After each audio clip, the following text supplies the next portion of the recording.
Hello everybody, this is Derek from the Faceless and you're tuning in to Hardcore Sounds. So hello everyone, we are here at Tuska Open Air with the two guys from the Faceless. Hello, how's it going for you guys at the moment? It's going extremely well. Yep, it's awesome. So you just played your first show ever in Europe here. How was it? It was really amazing. This audience was great. We've never played a show like this before with this many people and with this great of a crowd response. Like, I was surprised, greatly surprised as to how many people out here knew us, because our CD just came out in Europe on Life Force a few months ago, and the amount of people that responded when I asked who's heard it, it was pretty overwhelming. And it's just really great to come away from what you know, what you're comfortable with, to this warm, open group of people that are just down for your music and down for metal in general. So when you're usually playing in bigger festivals, do you go and watch bands playing, or how do you spend the time after the shows? It really depends. If we like bands on it, then we do. I actually, as soon as we're done with this interview, I'm gonna go watch Amorphous. That's gonna be awesome. And yesterday, a lot of awesome bands played. Gojira was amazing. Our great friends, Black Dahlia Murder, that was really cool. It was awesome. I had a great time yesterday.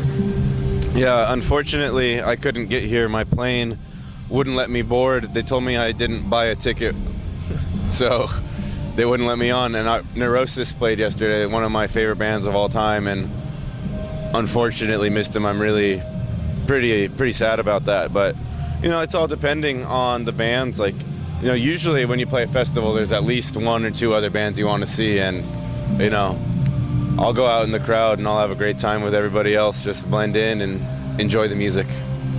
So you guys formed the band in 2005. What were your main musical influences when you started making music?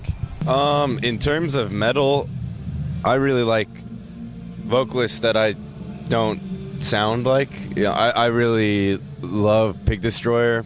The vocals, just like, there's a lot of emotion and a lot of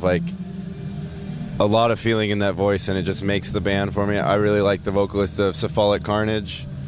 But now, you know, nowadays, thinking about, because when we started, you know, it wasn't as big a deal as it is now, so I wasn't really thinking about it. But now, a vocalist that I really admire is Michael Ackerfeld from Opeth and Bloodbath. You know, it's like, if I could be half the vocalist he is, then I would be happy. And that's someone that probably nowadays that I do draw influence from. And because, you know, people at shows often ask me, like, you know, what do you have tips? Do you have anything to say? And what I normally say is just be yourself. Don't try to sound like anybody, because if you're trying to sound like anybody else, you're not doing what's true to yourself, and you're not doing what your voice is wanting you to do. And the way to make your voice sound the best is to do what it does naturally.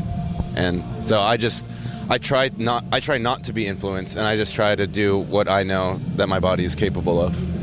So your latest album, Planetary Duality, has at least some kind of like sci-fi theme in it. Do you guys watch sci-fi movies, or where have you gotten the whole idea to the album? It's more book related than movie related. I was reading a book called Children of the Matrix by David Icke, and I was just kind of into the whole idea of, you know, interdimensionalism and aliens and all the things that come along with it, with the ideals of that, you know, sort of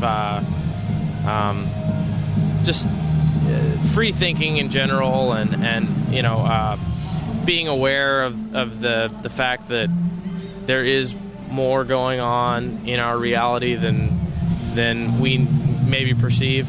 And the album's a concept album, and it was based largely off of that book, but a lot of other things as well.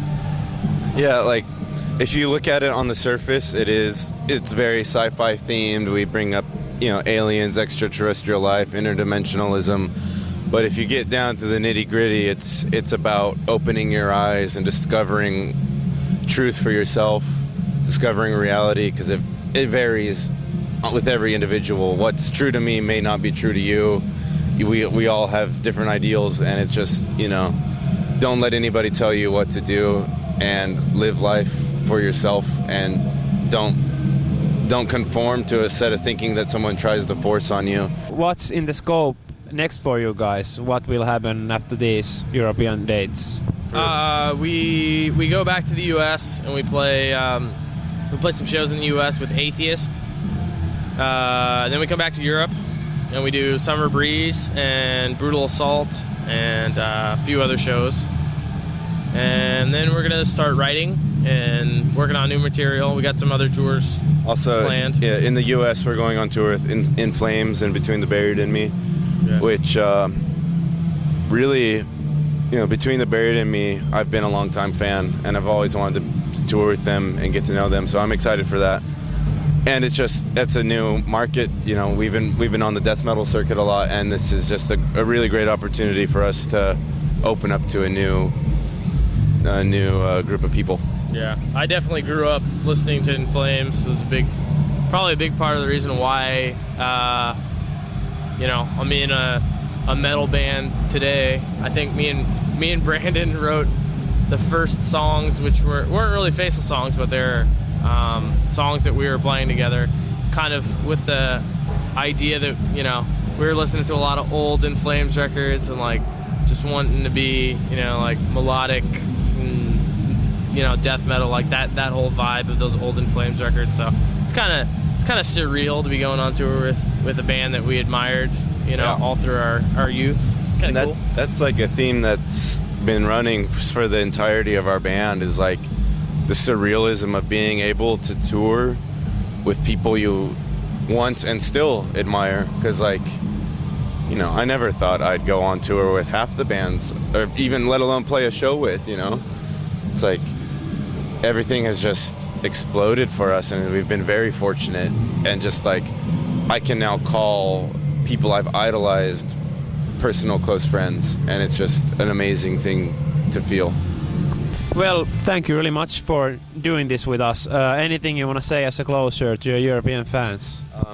Check out our album Planetary Duality. It just came out in Europe on Life Force Records. It's got a cooler package than it does in the U.S., so make sure to check that out here. And we'll be back in August for Summer Breeze and Brutal Assault and a few other shows on mainland Europe, so come check it out. Thank you really much. Thank you.